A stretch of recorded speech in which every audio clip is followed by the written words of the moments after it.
2024 সালের গণঅভ্যুত্থানে নিহতদের জাতীয় বীর হিসেবে স্বীকৃতি দেওয়ার আহ্বান জানিয়েছেন বাংলাদেশ জামায়াতে ইসলামীর আমির ডক্টর শফিকুর রহমান।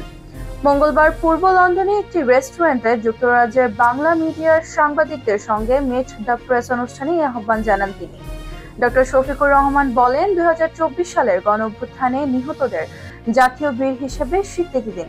এই অভ্যুত্থানে দেশের সব শ্রেণীর মানুষ অংশগ্রহণ করেছিল, এমনকি দেশের বাইরে অবস্থানরত প্রত্যেকেই যার যার সাধ্য অনুযায়ী আমাদের সাথে যুদ্ধ করেছেন। আমরা তাদের সবাইকে মোবারকবাদ ও কৃতজ্ঞতা জানাই। নিহতদের আত্মার মাগফিরাত এবং শাহাদাতের সর্বোচ্চ মর্যাদা কামনা করছি। প্রবাসীরা রেমিটেন্সের মাধ্যমে জন্মভূমি বাংলাদেশকে বিপুল সহায়তা করে যাচ্ছেন উল্লেখ করে জামায়াত আমির বলেন, মনিটারি রেমিটেন্সের পাশাপাশি বাংলাদেশকে ইন্টেলিজেন্স রেমিটেন্স পাঠানোর জন্য আমি প্রবাসীদের কাছে আবেদন রাখছি। ইন্টেলিজেন্স রেমিটেন্স বাংলাদেশে বুদ্ধিবৃত্তিক বিকাশে বিরাটভাবে সহায়ক হবে। এভাবেই স্বপ্নের বাংলাদেশ করতে প্রবাসীরা অপরিসীম অবদান রাখতে সক্ষম হবে।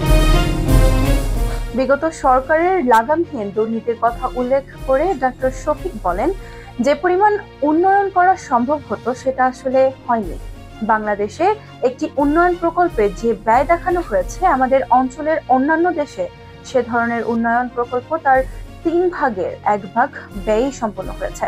আমাদের দেশে সময় মতো কোনো প্রকল্পের কাজ শেষ করা হয়নি। একের পর এক সময় বাড়ানো হয়েছে, আর সেই সঙ্গে বাড়িয়ে দেখানো হয়েছে প্রকল্পের ব্যয়। এভাবেই দেশটাকে লুটেপুটে নিঃস্ব করা হয়েছে। 71-এর ভূমিকা নিয়ে সাংবাদিকদের এক প্রশ্নের জবাবে তিনি বলেন, 71-এ আমরা কোনো ভুল করে থাকলে এবং তা যদি সন্দেহাতীতভাবে প্রমাণিত হয় তাহলে জাতির কাছে ক্ষমা চাইব।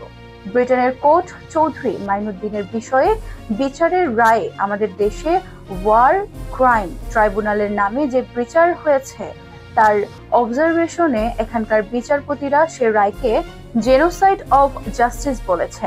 15টি বছর আমাদেরকে আমাদের অফিসে বসতে দেয়নি, কথা বলতে দেয়নি, কোনো র্যালি করতে দেয়নি।